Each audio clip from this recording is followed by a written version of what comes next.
Today we're prepared to cover the final of the three sections which compose the prophecies of Micah. In our two previous studies, we covered the prophecies which came in the reigns of Hezekiah and most probably Jotham. Internal evidence in today's material shows that it was probably given by God to Micah during the reign of King Ahaz. And we'll come to that a little later on in the sermon. Without doubt, this material was committed to Micah prior to the fall of the northern kingdom to the Assyrian Empire in and around 722, 721 BC. All right, chapter 6, verse 1. Hear now what the Lord says. Arise, plead your case before the mountains, and let the hills hear your voice. The Tanakh translates this differently, where it says, plead my case, or present my case before the mountains, and let the hills hear you pleading. The New King James translation, which was the first one we read, has God charging the descendants of Israel in Micah's time to plead their case, to attempt to justify what they as a nation and as a people individually had become. The Tanakh translation has God instructing Micah to present the facts concerning the case that God had against Israel, regardless of which translation is more correct. The case was to be presented, as he very clearly says here, to a group that had witnessed the entire history of God's interaction with his nation Israel. In fact, at the time that God presented the blessings and cursings to Israel, God had put those witnesses on notice to pay close attention to the words of the covenant between him and Israel in relationship to what he had promised. That is, when they obeyed, he would bless them. When they disobeyed, he would curse them. He made both promises. You obey me, I'm going to bless you. You curse me, or you disobey me, I'm going to curse you. So God was very emphatic regarding his promises. In Deuteronomy chapter 32 and verse 1, this is after the enumeration of the various blessings for obedience and the various curses for disobedience, back in chapter 28, 29. Now, God says, give ear, O heavens, and I will speak, and hear, O earth. Earth, of course, including the mountains and the hills that he mentions back in chapter 6, verse 1 of Micah. Hear the words of my mouth. So God put them on notice. God put the creation on notice to pay close attention to the interaction between me and the people that I've chosen as my nation. All right, chapter 6, verse 2.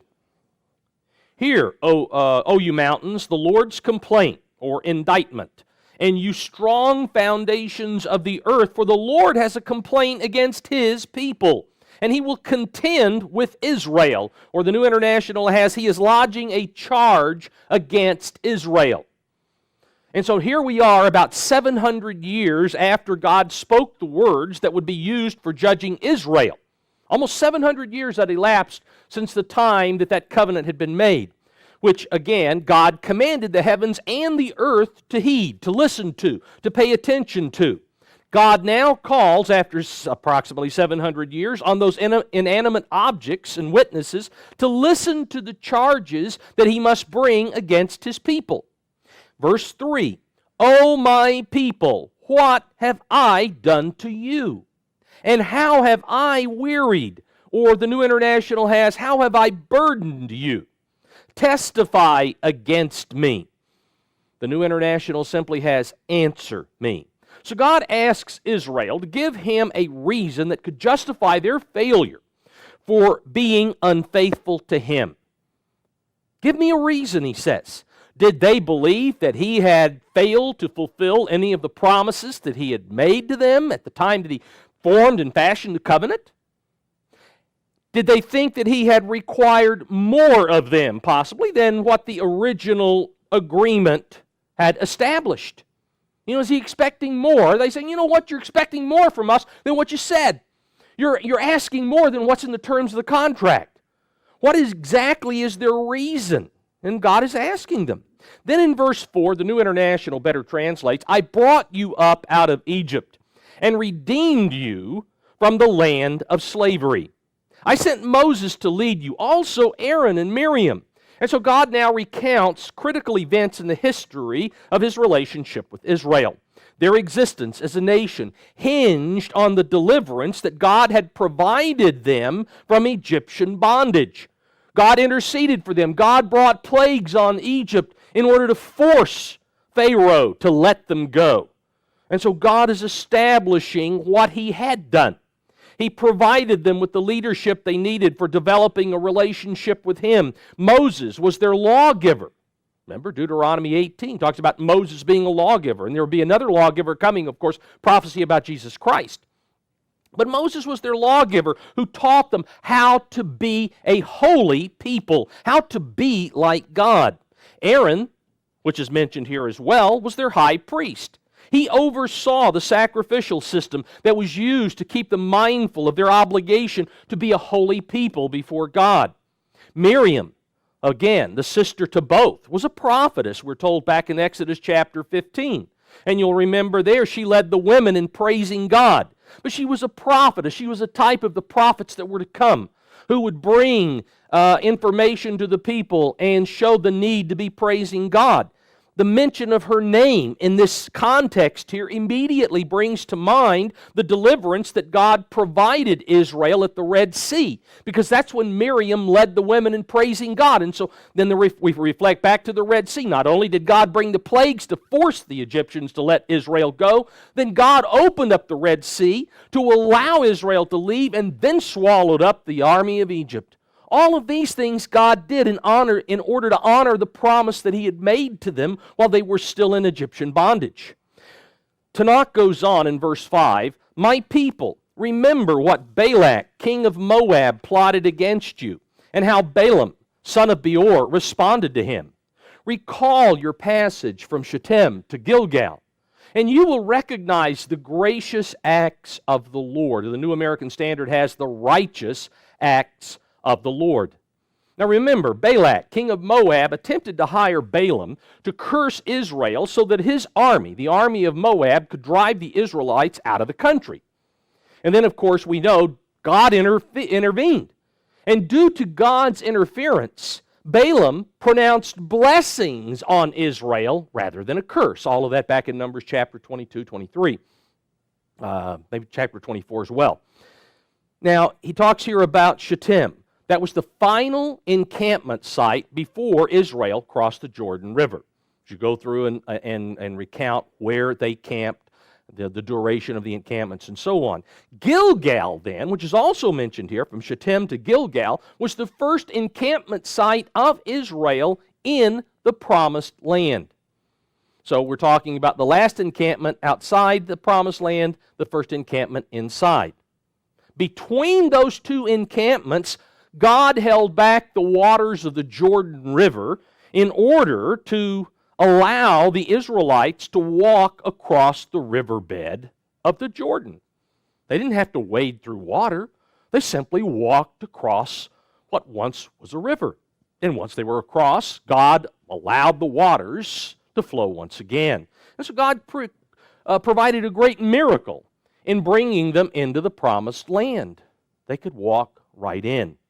Now, if Israel would honestly rehearse all that God had done for them, they could reach only one conclusion. And that conclusion was that God had faithfully fulfilled the promises that he had made to Israel while they were still in Egyptian bondage. He promised to take them, bring them out of Egypt, and take them to a land flowing with milk and honey, to establish them in the land that was promised to the patriarchs, Abraham, Isaac, and Jacob. That's what he promised. He delivered. He did exactly what he said he would do. They would then, if they could admit that, they would then be forced to admit that they were the ones at fault regarding the problem, the separation that was between them and God at the time. They were at fault. They were guilty of gross ingratitude at this point. Now, at this point, before we get into the next section of the material, knowing the materialistic approach of the people. We've covered that in the first 5 chapters. There was incredible materialism in and among the people of Israel and Judah, both the northern and southern kingdoms at that time. They were bent on getting whatever they could for themselves. And knowing this type of approach of the people, Micah records the only response possible from people who would admit their failure.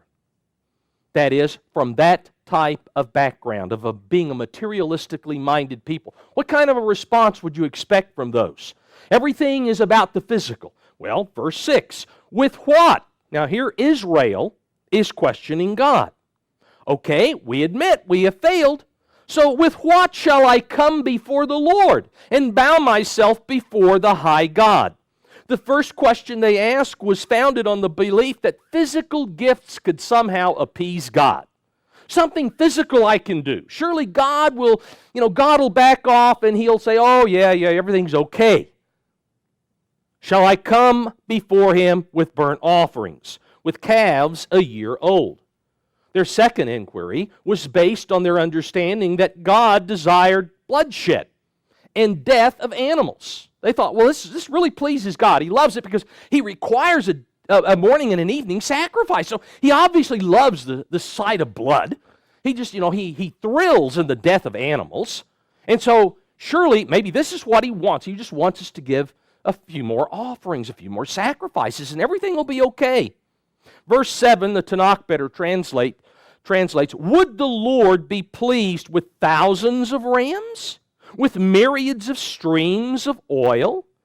If a few animals and meal offerings, and that's what the oil is a reference to, or the meal offerings, if just a few of those could normally satisfy the basic requirements of the sacrificial system at the temple, then God would surely be greatly impressed if they greatly multiplied the quantities of their physical goods and sacrifices or animals that they sacrificed to Him.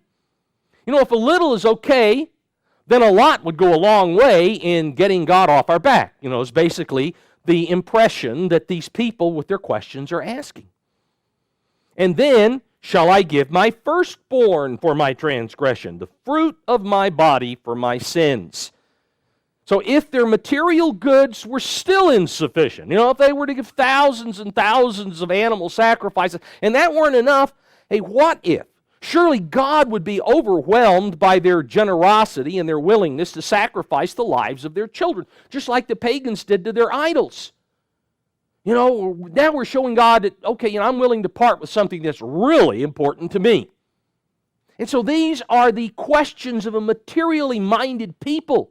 What do I do in order to buy goodwill from God?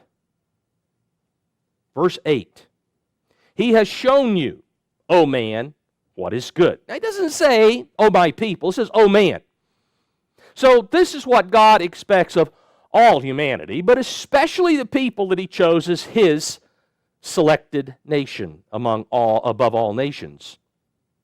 God had shown Israel from the outset of the covenant between Him and them what was most important was to obey Him. That was the most important thing to do. There was nothing here about obeying Him in these four questions we just rehearsed.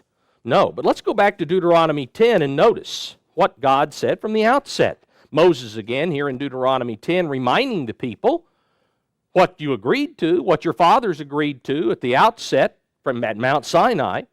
Here in Deuteronomy 10 verse 12, and now Israel, what does the Lord your God require of you? What is it that He wants of you?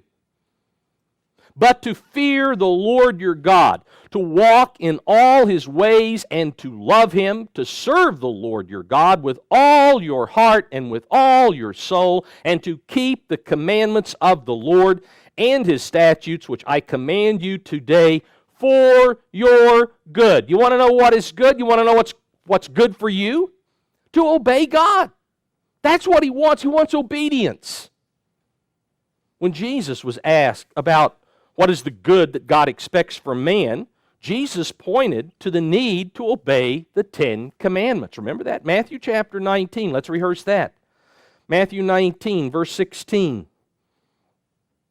Now behold, one came and said to Him, Good teacher, what good thing shall I do? What good thing shall I do, that I may have eternal life? So Jesus said to him, Why do you call me good? No one is good but one, that is God. But if you want to enter into life, keep the commandments. He said to him, which ones? Jesus said, you shall not murder, you shall not commit adultery, you shall not steal, not bear false witness, honor your father and mother, and you shall love your neighbor as yourself. And so this is what God says is good. God has shown you what is good, oh man. He's shown you what is good is to obey, to keep the instruction that God has given.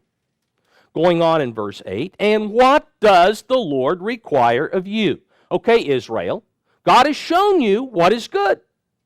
And so what does He require then? What does He require of you but to do justly? The requirements God places on those who desire to please Him are summed up in 3 areas of conduct. To do justly is the first area of conduct. The first area involves showing concern for others in the way that we live our lives. Are we concerned more for the other person than for ourselves? This requires doing nothing that would hurt or harm others. We are to do nothing that could hurt or harm, that could entice others to sin. Nothing of that nature. That's doing justly.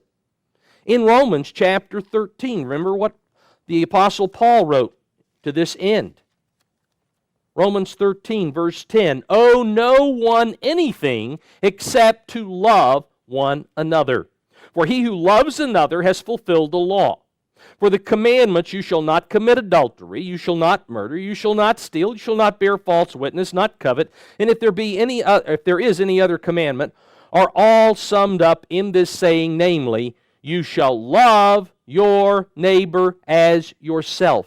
Love, agape here, does no harm to a neighbor. Therefore, love is the fulfillment of the law. Love is the fulfillment of the law. The fulfillment of the law is doing justly. Doing justly is doing things that will not hurt anyone else. That's doing justly. So, what does the Lord require? Do justly and to love mercy. Chapter 6, verse 8, to love mercy. The second area of conduct involves our reaction to the needs as well as the failings of others. Mercy involves helping those who are truly in need. Truly in need. Matthew chapter 25, remember Jesus in the parable of the sheep and the goats, said, as you have done to one of the least of these, you've done so to me. So we are expected to help those who are truly in need. And mercy also entails forgiving those who have wronged us. That's another aspect of mercy. That's one that sometimes seems very difficult for people to do. It's a lot easier to hand something out to one of the guys at the exit ramp of the freeway than to forgive. And yet, both entail mercy. In order to show mercy, our acts of kindness to those truly in need, but also a release of forgiveness. Matthew chapter 6, verse 14. Matthew 6, 14. Jesus says, for if you forgive men their trespasses, your heavenly Father will also forgive you. But if you do not forgive men their trespasses, neither will your Father forgive your trespasses. And so Jesus emphasizes the importance of forgiveness. And so one who is doing what is right, what is good, is he will do justly, which keeps the commandments and does no harm to his neighbor. The second is he will show mercy. He will love mercy. He loves it. He loves to help, loves to show kindness, and he loves to forgive. Now, there's a third aspect here in Micah chapter 6, verse 8, and that is, and to walk humbly with your God. To walk humbly with your God. The third area of conduct required by God is to live our lives with the constant awareness of God's presence with us. Just like David. Remember David back in Psalm 139, he says, God, where can I go? and be away from your presence. You're always there, whether I go up into the heavens or down into the earth, to the east, the west, it doesn't matter. David always felt the presence of God, except, of course, when he got enticed into sin, and then he got further and further away from God. But when his relationship was right, it was there. He walked humbly with God. God even states through Isaiah the prophet, Isaiah chapter 57, verse 15. Isaiah 57:15. Such a relationship that David had with God requires a contrite heart. A contrite heart. You know, a contrite heart is one that is totally crushed. A contrite heart is one that admits its error and its sin. And here God says, Isaiah 57:15, "For thus says the high and lofty one who inhabits eternity, whose name is holy. I dwell in the high and holy place. With him," God dwells with him, "who has a contrite and a humble spirit." God dwells with those who have a contrite and humble spirit. And so we must understand that we are imperfect creatures. We must have contrition, and we must be humble. Because if we have contrition, we know that we need God, and we must have His presence with us. Now that God's requirements have been clearly set forth here in verse 8, Micah, in the remainder of this chapter, chapter 6, declares that Israel lacks all of these. They lack every one of them. And he shows this by reiterating the sins of the people, which were founded in a lack of mercy, committing injustice, and belligerent arrogance. Because that's what we've seen up through the first 5 chapters. That's the kind of attitude that pervaded the society of that day. And so he says, you don't have any of what's good, you have none of it. And somehow you think you can buy God off by giving Him presents, by giving Him physical things. This isn't going to work. There's something more that's required. And again, he shows here, do justly, love mercy, walk humbly with your God. That's what's required, but that wasn't what was going on. Verse 9 of chapter 6, the New International has, "Listen, the Lord is calling to the city, and to fear your name is wisdom." Or the New King James says, "Wisdom shall see your name." Going on in the New International, "Heed the rod." New King James says, "Hear the rod and the one who appointed it." The New Living Translation has a very good translation here where it says, "Listen, fear the Lord if you are wise. His voice is calling out to everyone in Jerusalem. The armies of destruction are coming. The Lord is sending them." God calls out to Jerusalem through the prophets. That's how He always called out to Israel. The thrust of the message of every prophet who was sent by God was the need to fear God, because the people of the covenant had failed to fulfill their obligations to God. Now, if they had proper fear of God, they would not have failed. But they didn't have that fear, and so the prophets came and tried to instill that fear. You've got to fear. You have to be standing in awe of the eternal. And if you're in awe of the eternal, you're going to do what He says. And so they came to do that. Those with wisdom should see or realize that due to the righteousness of the character of God, He would fulfill His promise of bringing curses for disobedience just as surely as He brought blessings and honored His promises of delivering Israel from Egypt and bringing them into the promised land. He did what He said He would do. He promised He would bring you.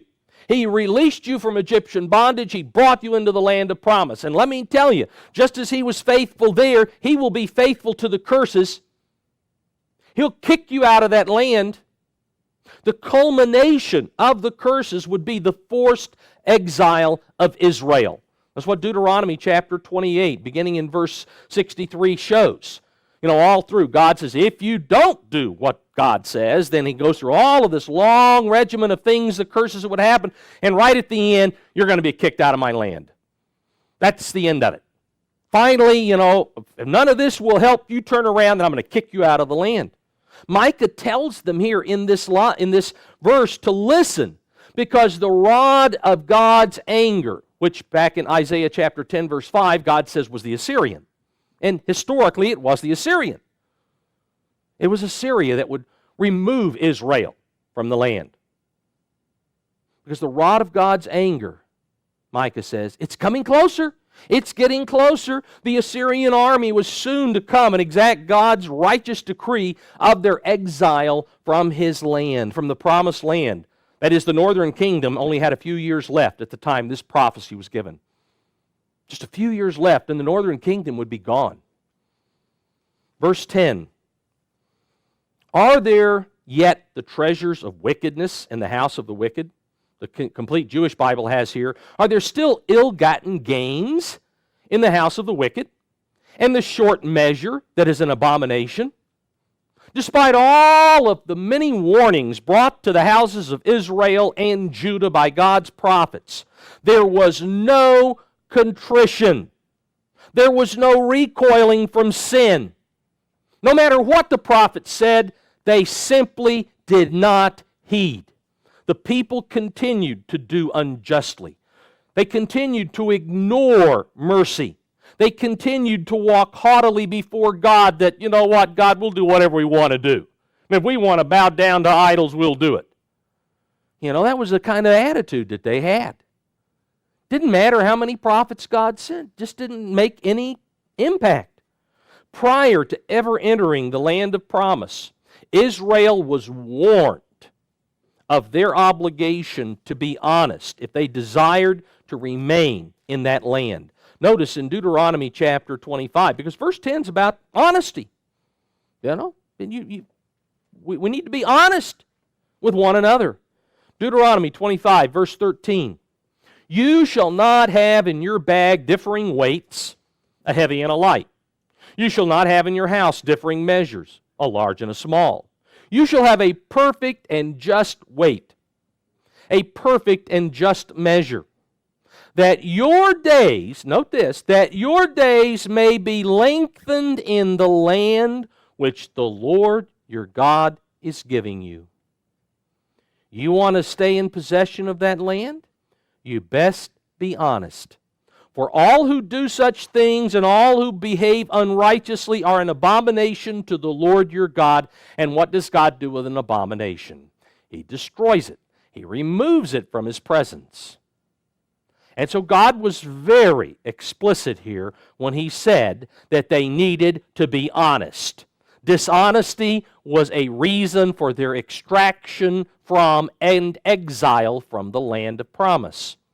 Chapter 6 of Micah, again, verse 11. The New International translates, shall I acquit a man? The New King James has here, shall I count pure a man with dishonest scales, with a bag of false weights? He continues here on the thought of the dishonesty that was rampant among Israel. God will not forgive one who persists in doing evil. He will not forgive them. If they're going to be persistent, if they're not going to stop, He won't forgive. He forgives only those who stop their wicked practices and begin doing the right way. In Ezekiel chapter 33, Ezekiel 33, verse 14, please note. Again, when I say to the wicked, you shall surely die, that is, you're going to pay the price, if he, the wicked, turns from his sin, he turns back from his sin, and does what is lawful and right, he changes his conduct. If the wicked restores the pledge, gives back what he has stolen, and walks in the statutes of life without committing iniquity, he tries to undo his wickedness, he tries to make good for the things that he's done wrong. He shall surely live. He shall not die. None of his sins which he has committed shall be remembered against him. He has done what is lawful and right. He shall surely live. So that's what it is. That's what it takes to be acquitted. That's what it takes to be counted pure. And that was not what God saw among Israel. That's not what God sees among this nation or any nation in the world today. It isn't there. Chapter 6, verse 12. New International goes on. Her rich men are violent. Her people are liars, and their tongues speak deceitfully. Those with monetary or political power used violence and or the threat of violence to take advantage of those who were powerless to stop them. Yet even those without power were untrustworthy, Micah says here. Even those who didn't have that kind of power, they were still untrustworthy because it says the people are liars. That means that if the tables were turned and those who didn't have power all of a sudden did have power, they would be no different than those who oppressed them. They would be no different than the ones who had the power at that time. If you have the power, you're going to do evil. That was the essence of what he said. Verse 13, therefore, New King James has, I will also make you sick by striking, or the Revised English Bible has, inflict severe punishment on you by making you desolate because of your sins. God's case against Israel, again, verse 2 of the chapter, God had a case that he wanted presented against Israel, and God's case against Israel was solid. There was not a weakness anywhere in his case, anything that had been presented. It was rock solid.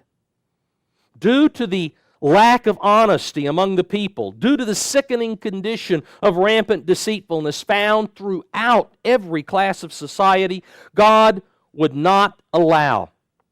He would not allow the continuation of the presence of Israel on his land. I can't let you stay on my land. Not with this kind of conduct. The time for their punishment and removal had come, according to this prophecy. Verse 14, the New International has, you will eat but not be satisfied. Your stomach will still be empty. You will store up but save nothing, because what you save I will give to the sword. Now the latter part of this verse, verse 14 in the Tanakh, has a little different translation. It says, you have been conceiving without bearing young, and what you bore I would deliver to the sword. As the New International and the Tanakh translations revealed, the Hebrew in the last part of this verse can refer either to possessions or to descendants, and both are valid. Both are valid. Verse 15 goes on with the thought, you will plant but not harvest. You will press olives, but not use the oil on yourselves. You will crush grapes, but not drink the wine. The scarcities they would experience were not by happenstance. God is saying, look, if you see these things going on, this is not coincidental. This is not coincidence. It's not happenstance. All that you see, all of these terrible things that are coming are part of the curses that God promised would come upon you for disobedience. And all we would have to do is go back to Deuteronomy 28 and begin in about verse 15, 16, and there all of these things are found. Everything that he's mentioned here. It's all found in the curses for disobedience. Chapter 6, verse 16, the New International goes on. You have observed the statutes of Omri and all the practices of Ahab's house, and you have followed their traditions. Therefore, I will give you over to ruin, or I will make you a desolation, the New King James has, and your people will be given over to derision. You will bear the scorn or insults, the complete Jewish Bible has, of the nations. The New King James has, you will bear the reproach of my people. The reproach of his people was their removal from the land, which again gets back to the conclusion of the curses in Deuteronomy chapter 28. Rather than observing the statutes God had given them, he says here in this verse, the Israelites chose to follow the path of Omri. Remember Omri, who was the founder of Samaria. Omri bought the hill of Samaria and built the capital of the northern kingdom on that hill.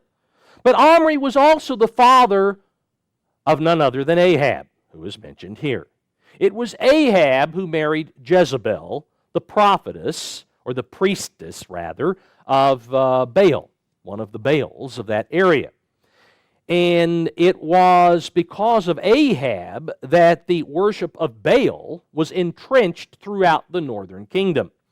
It was also due to Ahab's marriage to Jezebel that all of the prophets of God were being persecuted and even killed. That's what was going on because of Ahab. And so God says, you've observed the statutes of Omri and the practices of Ahab's house. By asserting, or I should say by assenting to, going along with the murder of Naboth. Remember, Naboth had a field, and Ahab wanted that field, and he cried and moaned. And Jezebel finally said, well, you want that field? I'll get it. She had Naboth murdered, and he took over the field. That particular act epitomized, an act that was related to Ahab, epitomized the injustice that at Micah's time had saturated all of the tribes of Israel. This injustice, what Ahab did, he set a precedent, just like Solomon set a precedent when he started to marry take all of these wives and build temples for them in Jerusalem in the southern kingdom. He started something, and Ahab started something, and Israel paid a price. Now, God says here through Micah in verse 16 that since Israel made the deliberate choice to follow the way of sin rather than the way of God, they would suffer the prophesied reproach that would come upon his people, which again was being cast out of God's land. That's a reproach. God gives you his land, a special land, and you have conduct so reprehensible that he's got to kick you out. What a reproach. What a reproach. All right, that brings us to chapter 7, verse 1. New Revised Standard has, woe is me, for I have become like one who, after the summer fruit has been gathered, after the vintage has been gleaned, finds no cluster to eat. There is no first ripe fig for which I hunger. The faithful, or godly, the Complete Jewish Bible has, the godly have disappeared from the land. And there is no one left who is upright. The Revised English Bible has honest. And based upon what God said about the scales and the weights and all, that was true. There's no one honest left. Micah here is speaking either for himself or for what few godly remained at that time that could be found in Israel. The kingdoms of Israel and Judah had become like an orchard after the summer fruits had been harvested, and after the vineyard, like a vineyard after the grapes had been gleaned. Just as there was a lack of figs from the trees and grapes from the vines, so there was a lack of righteous or honest men to be found in Israel. Couldn't find them. And so he's using this analogy. Verse 2 goes on, the New Revised Standard, they all lie in wait for blood, or for bloodshed, or murder, other translations have. And they hunt each other with nets. Or Moffat better translates, each man preys upon his fellow. Rather than being righteous, rather than being men who loved their neighbors as themselves. Remember, that was what was required under the Sinai covenant. Leviticus chapter 19, verse 18, you shall love your neighbor as yourself. Israel was supposed to be doing that. Now, obviously, they weren't. Rather than being those who loved their neighbors as themselves, the population of Israel had become totally self-centered, devious, and deceitful, alert for any and every opportunity to take advantage of their neighbor. We're looking for whatever advantage we can take. Sounds a lot like, believe it or not, our society today. And we got, thousands and thousands of lawyers, tens of thousands of lawyers in order to help you take advantage of your brother. They're there for that purpose. Let's take advantage of. Verse 3, the New International. Both hands are skilled in doing evil. The ruler demands gifts. The judge accepts bribes. The powerful dictate what they desire. They all conspire or weave together. Weave being the Complete Jewish Bible translation. Rather than seeking God with all their heart, with all their soul, with all their being, as they were supposed to do, they pursue evil with all their might. They pursued evil with all their might. They didn't pursue God. They didn't seek God. They sought evil. Rather than executing justice, those who were in positions of authority and influence administer injustice instead. And this, according to what he says in verse 3, was all for their own selfish ends, what they could put in their pocket, what they could put in their barns. It was all about self. Verse 4, Tanakh translates, the best of them is like a prickly shrub, or like a briar, the New King James has, the most upright, worse than a barrier of thorns. Even though they may give the impression of caring for those under their charge, in reality they have no aversion to hurting others or causing pain in order to get what they want. So you can listen to all these politicians, all we have is care and concern for the American people. We want to give them health care. Don't believe for a minute they give one whit of a concern about us. It's all about self. It's about what they can get. It's about the power that they can stick in their pocket, the power that they can, the increased power they can get. You know, human nature is the same today as it was then. And just as the politicians, just as those in in positions of power then, were all about self, believe me, brethren, things haven't changed. I don't care if it's a good old USA or not. You know, carnality is carnality, and let me tell you, human nature has not changed since the decision was made in Genesis chapter 3 by Adam to disobey God and allow the devil to influence. And since then, human nature is human nature. Doesn't matter what generation you live in. It's still the same. And it's the same today. And when God says here, the best of them is like briars, you're going to hurt yourself, you want to trust them. That's exactly where we are today. Going on in verse 4, the day of your watchman and your punishment comes. Now shall be their perplexity or confusion, the Tanakh renders. The Phillips, J.B. Phillips, also did a translation of Micah, and J.B. Phillips has here in the latter part of verse 4, the day which the watchers foresaw, the day of punishment has come. Now follows utter destruction. The time of punishment of which God's prophets had warned them for literally centuries now had come. It had finally come. Now all of the material things that they had accumulated through their deceit and unjust actions would all be stripped away from them. They would be all empty. They would be empty. When they left the land, when the Assyrians took the northern kingdom into exile, they took nothing with them except the clothes on their backs. And if the clothes were nice clothes, the Assyrians stripped those off as well. Verse 5, the New International translates, do not trust a neighbor. Put no confidence in a friend. Even with her who lies in your embrace, be careful of your words. Or as J.B. Phillips translates, share no secret with your wife. Now that could be reversed, share no secret with your husband. I mean, same thing, for us today.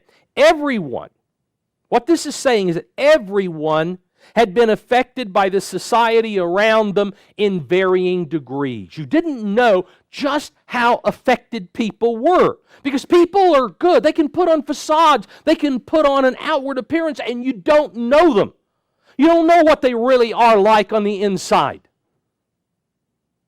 Since it was impossible to know to what degree individuals had compromised with sin and how far they would go in serving the selfish benefits derived from the sins in which they were entangled, it was impossible to know who could be trusted.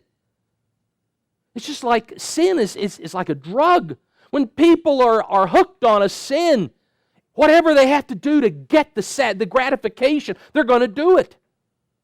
Druggies will lie. Alcoholics will lie. People who are addicted to something, they're going to lie to get it. You can't trust them.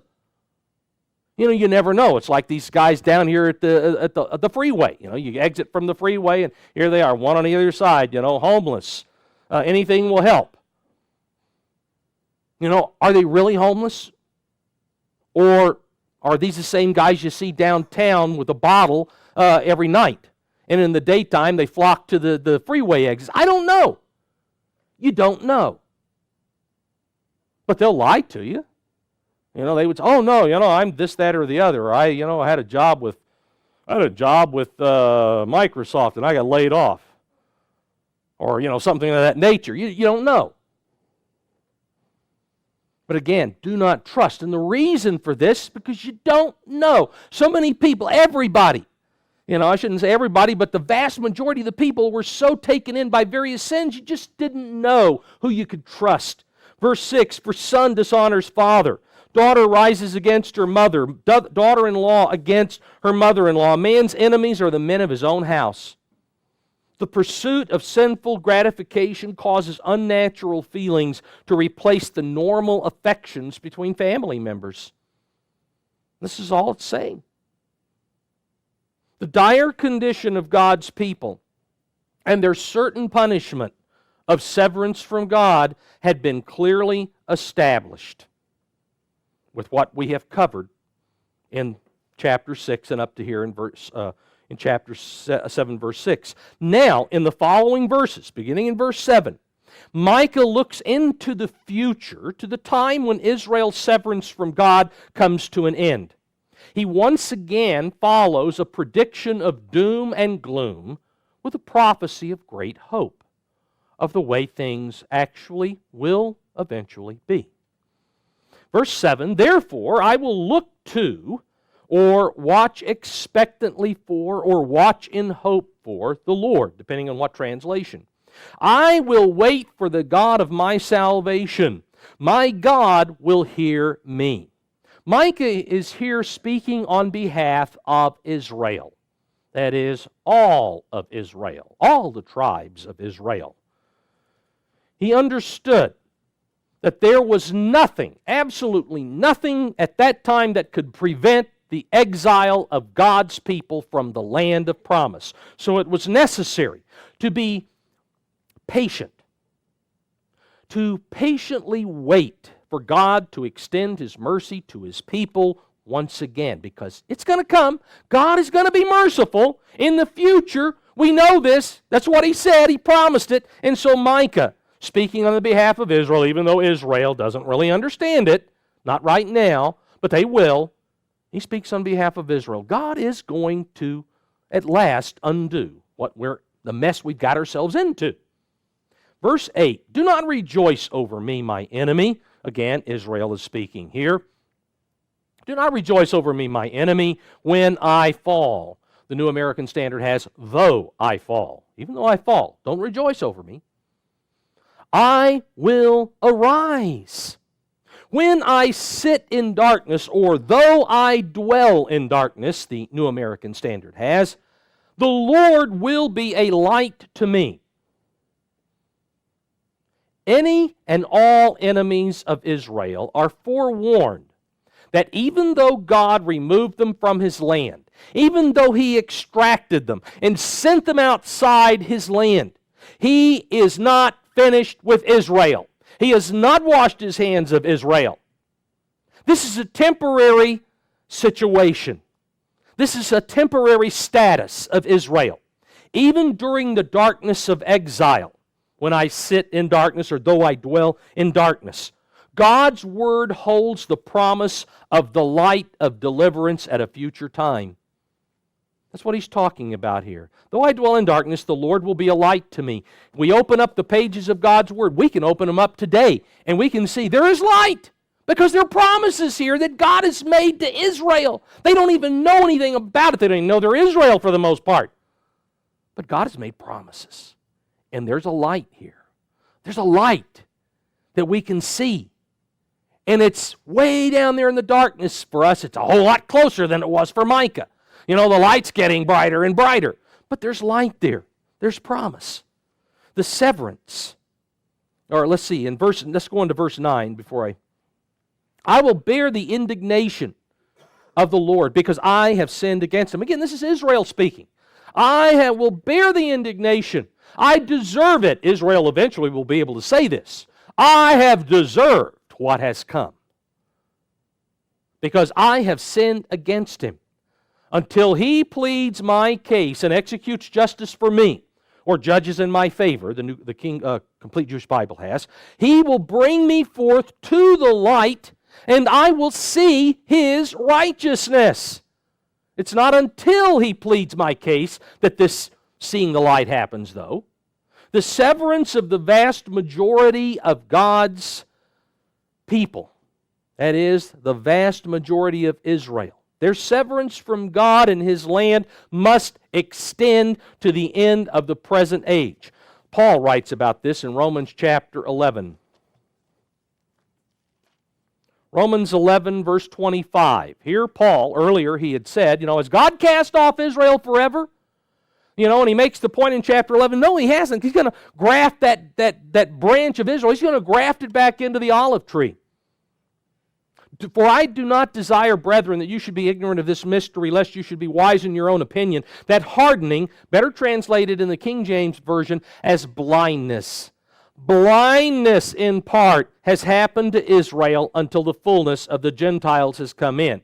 Now, blindness in part, for the most part, maybe would be better, because not just in a little part, but in 99 point whatever percent blindness, as far as the descendants of Israel are concerned.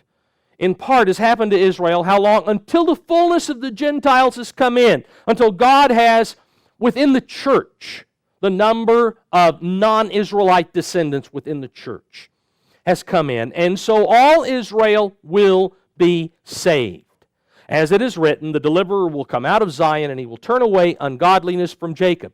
Notice, he will turn away ungodliness from Jacob. He will turn Jacob away from the way he has been in the past.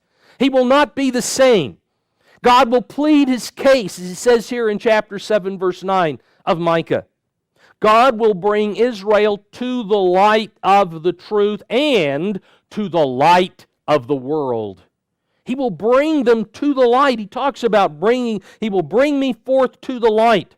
Finally, at that time in the future, they will know their God and attain his righteousness. That's what Jeremiah tells us in Jeremiah chapter 31. Jeremiah 31, verse 33. But this is the covenant that I will make with the house of Israel. After those days, says the Lord, after those days of darkness, after those days of being severed from the land, I will put my law in their minds, I will write it on their hearts, I will be their God, they shall be my people. No more shall every man teach his neighbor and every man his brother, saying, Know the Lord, for they all shall know me. All, just like Paul said in Romans chapter 11, and all Israel will be saved. All will know me, from the least of them to the greatest of them, says the Lord, for I will forgive their iniquity and their sin, I will remember no more. And then again, Micah chapter 7, verse 10. The New American Standard renders, Then my enemy will see, and shame will cover her who said to me, Where is the Lord your God? My eyes will look on her. At that time she will be trampled down like mire of the streets, or mud in the streets. That is the enemy of Israel. Those who have made light of the God of Israel will be confronted by him in the days when God shows mercy to the descendants of Israel. They're going to be confronted. God's going to confront them over the incredible statements and arrogancy that they have displayed in their evolutionist theories and all of the bunk that's attached to that. The final enemy who takes control of Jerusalem, Babylon the Great, will be utterly destroyed like mud in the streets. Revelation chapter 18 describes the destruction of Babylon the Great. Verse 11 of Micah 7, In the day when your walls are to be built, in that day the decree shall go far and wide. The Complete Jewish Bible has, that will be the day for rebuilding your walls, a day for expanding your territory. Now, up to this point, Israel has been speaking, and now God is speaking to Israel. Now, this verse can be understood in two ways. Number one, this verse can be understood that God is speaking to the land of Israel, which is the most likely. Okay? But here God is speaking to the land of Israel concerning the time when all of the tribes will be reestablished in their respective areas of the promised land. Their walls will be built. That is, their borders will be established. Ezekiel, the latter part of Ezekiel talks about, where Israel's territory will be. Each tribe will be allotted this territory and that territory. So it can be referring to this. But again, it can also, if God is speaking to the city of Jerusalem, which is the secondary possibility, about its restoration. See, this he could be speaking to Jerusalem about its restoration when it becomes the capital city of all the earth. The Hebrew in the latter part of this verse, which the New King James has, the decree shall go forth. The complete Jewish Bible, the expanding of territory. Okay? The latter part of this verse is a little difficult to translate, as the translators will tell you. But if the New King James translation is correct regarding the pronouncement of a decree, which the word decree is there, the word translated decree is there, and God is speaking to the land of Israel. So if this is a decree and God is speaking to the land of Israel, the decree most likely refers to calling all of Israel's descendants back to the promised land, to their inheritance. So that decree goes out for all of Israel to come back in, all the tribes to their respective territories. Walls are referring to their boundaries. If God is speaking to Jerusalem instead of the land of Israel, the decree probably involves the need for nations to come up to Jerusalem to keep the Feast of Tabernacles. Because in Zechariah 14, very clearly, we are told, beginning in verse 16, that all nations will be expected to come up. And if they won't come up, they get in trouble. Now, if it's, you can do it, take it or leave it. If it's, it's not required, then how could they get in trouble? So there has to be a decree that you must come up or send at least emissaries to Jerusalem in order to keep the Feast of Tabernacles. All right, verse 12, New International translates this better. In that day, people will come to you from Assyria and the cities of Egypt, even from Egypt to the Euphrates, and from sea to sea, and from mountain to mountain. Again, the understanding of this verse hinges on how the preceding verse is understood.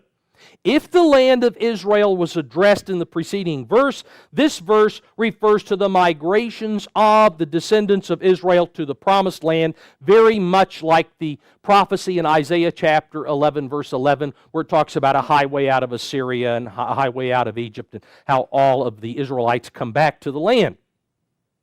If Jerusalem was addressed in the previous verse, this verse represents the great influx of humanity to Jerusalem to learn from Jesus Christ how to live, as we covered earlier in chapter 4, verses 1, 2, 3. Let's all go up. We're going to go up to Jerusalem, and we're going to learn about His ways, and they're coming to learn from Christ. So that could be what this is referring to. Verse 13, yet the land, better translated earth in the New American Standard Translation, the earth shall be desolate. Okay, yet, in spite of what we see here, these people coming up, either the tribes or all mankind, because both are accurate in that way. Yet the land, the earth, shall be desolate because of those who dwell in it, and for the fruit, or as the result, the New International has, of their deeds. Regardless of the mercy God has promised to pour out on Israel and on all nations, it will not come. That mercy will not come until the prophesied punishment comes upon all the earth. And that punishment, Jeremiah tells us in Jeremiah 4, beginning in verse 23, is tohu vabohu. The earth will be tohu vabohu. Just like Genesis 1, verse 2. The earth became without form and void. Verse 14. Shepherd your people with your staff, the flock of your heritage, or your inheritance, who dwell solitarily in a woodland in the midst of Carmel, which Carmel, a place, a location in the Mediterranean, also means a fruitful field. Once Israel has been returned to the land of Israel and is separated from all other nations, that's what this means. Who dwell, your heritage or inheritance, who dwell solitarily in a woodland. You see, they've been brought out of the rest of the nations. Now they're all together. They're one. They're solitary. They're not interspersed among the nations any longer. Once they've been returned, Micah now petitions God to once again, as their shepherd, provide them the nourishment and protection in the land of Israel. Shepherd your people with your staff, the flock of your heritage. Shepherd them. Protect them and feed them. That's what shepherds do. They protect and they feed. Let them feed, going on in verse 14, let them feed in Bashan and Gilead as in days of old. This would imply that they weren't feeding in Bashan and Gilead at the time that Micah wrote this, but as in the days of old. Something had happened. Israel did not have control of those territories. Bashan and Gilead were very fertile areas that were on the east side of the Jordan River. Remember when Israel was coming up, Reuben, Gad, and half the tribe of Manasseh said, hey, we don't even want to go into the promised land. This land up here is beautiful land. It's so fertile. Can we have this? And God says, yeah, you can have it. But you still have to go over into the promised land and to help the rest of the tribes take their territory. And so that's where Gilead and Bashan are located. Therefore, Micah is appealing to God here to restore to the tribes of Israel all of the territory which they were originally apportioned. Now, this verse reveals that Israel did not inhabit Bashan and Gilead at the time that Micah wrote it. Because as the days of old. Okay, so they weren't doing it. Now, this is important as far as placing the time that this prophecy was written, because Tiglath-Pileser III conquered this area of Bashan and Gilead, according to 2 Kings 15, verse 29. He conquered this territory between 733 and 732 BC. And he carried the Israelites who dwelt there into exile. So there were no Israelites living in the area of Bashan and Gilead after 733, 732 BC. This indicates the prophecy came during the reign of King Ahaz. And remember, Micah received his prophecies in the days of Jotham, Ahaz, and Hezekiah. First part was probably Jotham. The second part, the second set of prophets, the second section was, we saw Hezekiah from internal proof in Jeremiah, and then the third part was in the reign of Ahaz, because he reigned at the time that Tiglath-Pileser did what he did. All right, verse 15. As in the days when you came out of the land of Egypt, I will show them marvelous things, or miracles. I will show them marvelous things, or miracles, other translations have. God responds to Micah's prayer by promising to work great miracles in order to achieve the assembly of his people and then develop a close relationship with them in the land of their inheritance. So Micah pleads with him, shepherd your people. God says, yep, hey, got it covered. That's exactly what I'm going to do. Verse 16, New International. Nations will see and be ashamed, deprived of all their power, or the Revised English Bible has, confounded by their impotence. They will lay their hands on their mouths and their ears will become deaf. Or the New Living Translation says they will stand in silent awe, deaf to everything around them. The nations will witness the miracles of God throughout the events of the day of the Lord, when He strips them through the plagues that we read about in the book of Revelation, when He strips the nations of all their power. Now, after the plagues are concluded, then all of the nations will once again see the power of God displayed when He establishes His people, Israel, back in the land of promise. They're going to see these things. They're going to see the plagues. They're going to see the events of the day of the Lord. Those who survive are going to see then God bringing Israel back. And it's going to be a miraculous thing, because only God knows truly who descendants of Israel are. God knows. And He'll be plucking them out here, there, and wherever.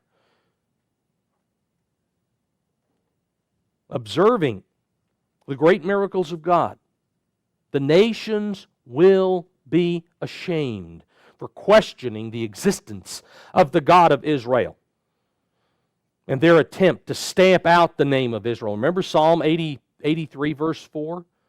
When the descendants of Esau come up with Asher, let us destroy Israel so that the name of Israel may be no more. And there's going to be a concerted effort to wipe out Israel right at the close of the age. And so they're going to have to repent of that. And they're going to be ashamed. They're going to be ashamed of what they've attempted to do. They will be left dazed and awestruck. This is what it says, these miracles that God works. Verse 17, New King James, they shall lick the dust like a serpent. This is speaking of the nations, they shall crawl from their holes like snakes of the earth. They shall be afraid of the Lord our God. Micah again, speaking on the behalf of Israel, the God of Israel. They will be afraid of the Lord our God and shall fear because of you, because of God. The obeisance of the nations who survive the day of the Lord will be total prostration. They're going to be flat on their face due to their experiencing the fear of God. Verse 18, who is a God like you? Notice that. Who is a God like you? This introductory phrase is virtually identical to the meaning of the name of the prophet Micah. Micah means, who is like the Lord? Who is like the Lord? And here, who is a God like you? Basically means the same. Pardoning iniquity and passing over the transgression of the remnant of His heritage. He does not retain His anger forever because He delights in mercy. This verse is a synopsis of the meaning of this book. You want to read the whole of Micah, the whole point of Micah in one quick passage? This is it, verse 18. Despite all of the deceit, the corruption, the injustice for which Israel is guilty as charged, as we saw in the first part of verse 6, or chapter 6, God brought a case against Israel. They were guilty as charged. Despite that, God has He's already promised that He will extend mercy to His people and forgive them for what they've done. It's a sure thing. It's a done deal. It's already done. It's already done. It's God's boundless mercy that is emphasized in the meaning of Micah's name. Who is a God like you? And the whole thrust. Who has the mercy that you have? Of course, David answered that in Psalm 103. And as far as the east is from the west, as far as heaven is above the earth, etc. That's how much mercy God has. And this is the kind of mercy that God extends to Israel. Verse 19, He will again have compassion on us and will subdue or cover up or wash away, other translations have, our iniquities. You will cast all our sins into the depths of the sea. This is Israel speaking. As Paul pointed out in Romans chapter 11, verse 26, the time is coming when salvation will be offered to all of Israel. At that time, God will transform the hearts of the Israelites so that they can repent, and He will wash away their sins. Notice back in Ezekiel chapter 36. Ezekiel 36, verse 24. For I will take you from among the nations, gather you out of all countries, and bring you into your own land. Then I will sprinkle clean water on you, and you shall be clean. I will cleanse you from all your filthiness and from all your idols. I will give you a new heart and put a new spirit within you. I will take the heart of stone out of your flesh and give you a heart of flesh. I will put my spirit within you and cause you to walk in my statutes, and you will keep my judgments and do them. Then you shall dwell in the land that I gave to your fathers. You shall be my people, and I will be your God. God's already said. He's already promised He's going to do these things. No ifs, ands, or buts. Verse 20, the New Revised Standard has, you will show faithfulness to Jacob. The King James says, you will perform the truth to Jacob. Israel is speaking. Israel, of course, descended from Jacob, the patriarch Jacob. God made promises to the patriarchs, Abraham, Isaac, and Jacob. He told Jacob that his descendants would spread throughout the world. But at a future time, he would bring them back to the promised land. Let's go back to Genesis chapter 28. Let's notice this prophecy. Genesis chapter 28 and verse 13. Now, Genesis 28 is where Jacob took off because of the threat of Esau, and he went to find a wife. And so he goes up, of course, he found Rachel, but ended up getting Leah, Rachel, 2 concubines. So he was on his way up to Laban's. He was on his way up to get a wife, and he stopped there in the land of Israel, and he took a nap. He was sleeping, and lo and behold, he woke up, and there's this vision, and here is a ladder that's coming down from heaven, all right? That's the scenario. That's the background. Verse 13, and behold, the Lord stood above it. God was above this ladder that Jacob saw, and said, I am the Lord, God of Abraham your father, and the God of Isaac. The land on which you lie, that land, Jacob, where you are right now, I will give to you and your descendants. Also your descendants shall be as the dust of the earth. You're going to be as the dust of the earth. Now he says, you shall spread abroad. You, that is, you in your descendants will spread abroad to the west and the east, to the north and the south. Jacob didn't do that. He went north and he came back down to the land of promise again. But he didn't do all the other. But his descendants did.